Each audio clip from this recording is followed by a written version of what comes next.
السلام عليكم ورحمة الله وبركاته. دمنا صحتي قيمة بدن ما أنت يا بنقال عصب.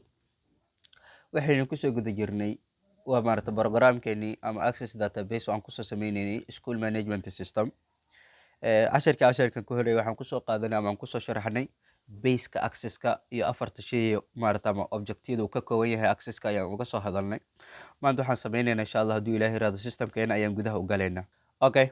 waxaan soo furanaynaa school management systemkeenii hore inooga diyaarsan ayaan soo furanaynaa. Maanta waxaan abuuraynaa ama aan sameynaynaa hadduu ilaahay yiraahdo table ayaan shaqada ka bilaabaynaa. Si aan table u abuurno waxaan imaanaynaa halkan inoogu qoran tahay create, halkan ayaan imaanaynaa.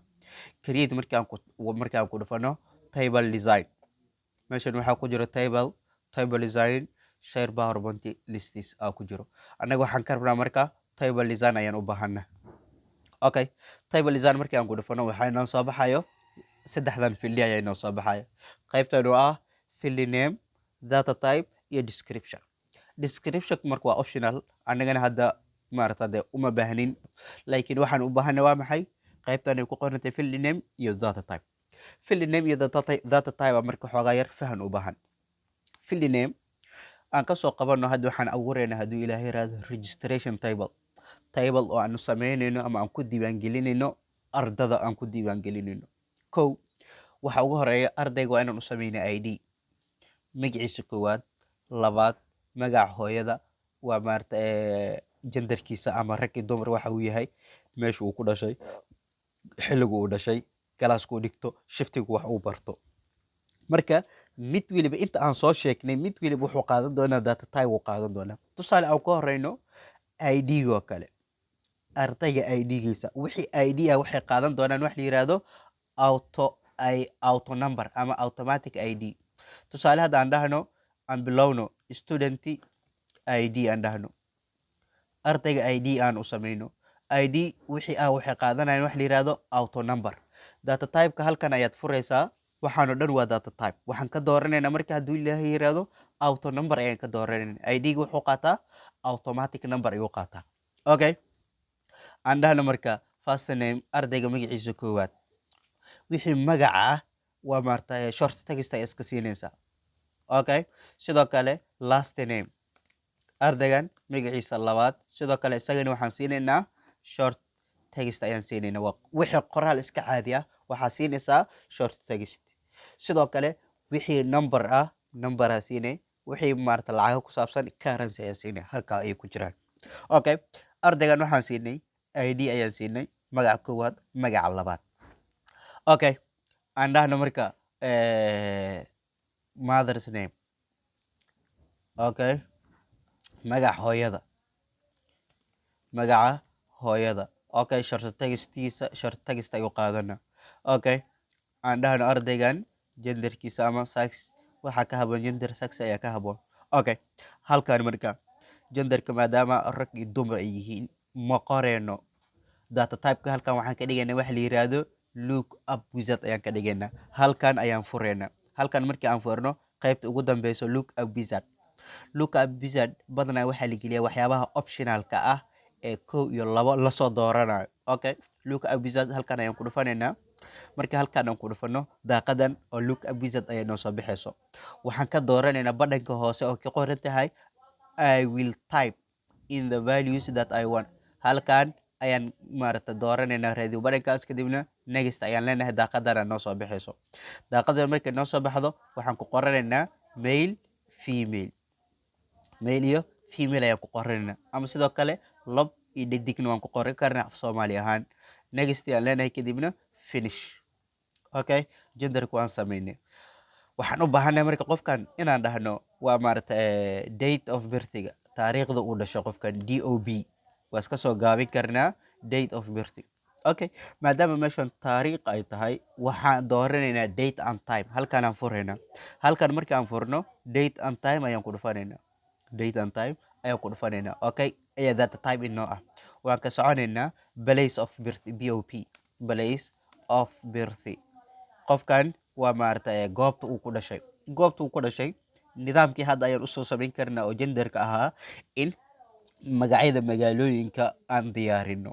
waa way nagu dheeraanaysaa Soomaaliya oo dhan goboladeeda iyo magaalooyinkeeda waa maarata halka inaan ku diyaarino laakiin halkan sidaan ayaan ku daynaynaa shorta tagista ayaan ku daynaynaa hadhow marka qofka xagee ku dhalatay meel heblaayaan ku dhashay markuu dhaho caadiyan u qoraynaa qoraal caadiyan u qaadanaynaa datekaas uu ku dhashay okay waa maarata qofkan kalaaska uu yahay qofkan kalaaska ama fasalka uu yahay okay kalaasyada ilaa 4 fasal oo kale iska diyaarsanaynaa waa maarata halkan isagana waxaan ka dhiganaynaa look up wizard ayaan ka dhiganaynaa halkan ayaan soo furaynaa kadibna waxaan leenahay waa maarata look up wizard inoo dheh kadibna I will type halkan inoo keen next dheh waa maarata halkan waxaan ku qoraynaa marka magacyada kalaasyada tusaale F1 form 1 waa maarata form 2 nidaamkan ayaan ku wadaynaa form 2 okay form 3 okay form 4 waa maarata afartan class ayaan qaadanaynaa oo sample ahaan aan u qaadanaynaa kadibna waxaan leenahay next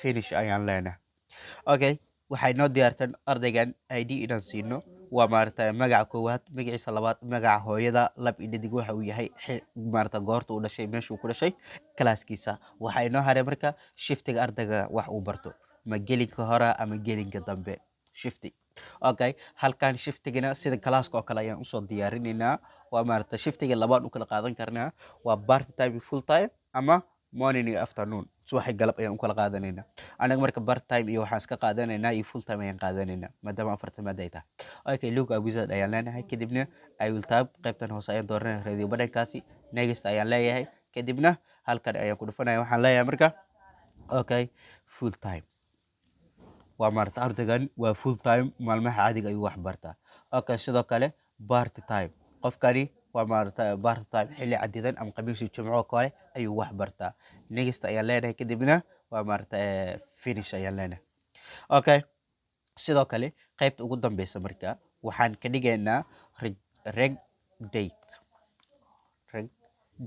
qofkan taariikhda lasoo diiwaangeliyay registration date ayaan kasoo gaabinay okay halkan date and time ayaan ka dooranayna caadi haddii aa u qortana aa bilowdo systemka isaga ku dhamaystiray date and time okay intaan way inoo diyaarsan tahay kadibna control s ayaan leenahay waa save garaynayna control s markaan dhahno intaanan control s dhihin okay aan ka laabano cancel aan dhahno control s intaanan dhihin waa inaan maarata qaybta ugu koreyso ID-gan waa inaan kusoo xirnaa wax la yiraahdo primary key waa inaan ku xirnaa primary key sidaan ugu xiraynaa ID-gan ayaan dul tagaynaa right click ayaan leenahay kadibna primary key waa ka click ID-ga marka mar waliba primary key inaad ku xirtid waa lama huraan so maadaama ID-gan student ID-gan waxaan anaga qoreen maan systemka automatic isaga ayaa u qoran doona 1 2 3 ardayga isaga ID-yada sii doona waa automatic number automatic isku qori doona okay control s aan dhahno marka control s markaan dhahno registration table waa maarata tableka diiwaangelinta kadibna okay aan dhahno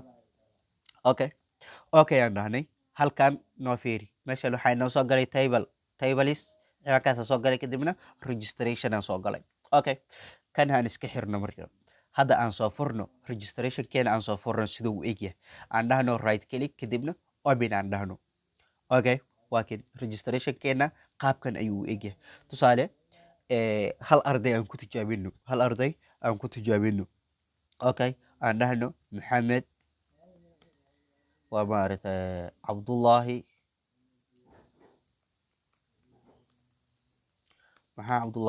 axmed aan iska dhahno waa magac iska sabala magac hooyada aan iska dhahno xaliimo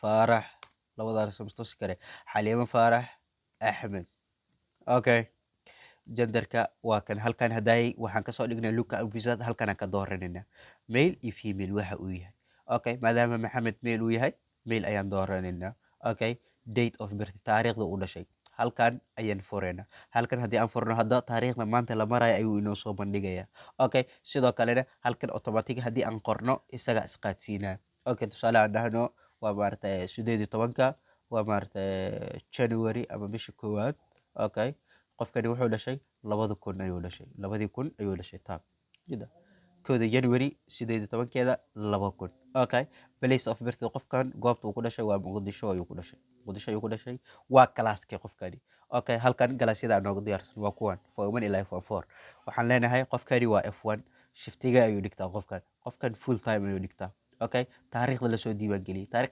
geliyay today aan ku dhufanay bas isla maanta taariikhdaas oo siinaa 12ka maarta aan iraade December 14keeda 2024 waa kan hadda waxaan sameynay waa maarta hal arday ee diiwaan gelinay ardaygan wuxuu qaatay ID1 ayuu qaatay casharkeena labaad ama qaybteena labaad halkan ayuu nooga yahay sida ay nabadgeliyo wassalaamu calaykum waraxmatullaahi wabarakaatuhu fadlan haddii aad ku cusubtay channelkeena subscribe inoo saar like-ta nagu dhiirigeli wixii faallo iyo comment aad qabtana noogu reeb qaybta faallooyinka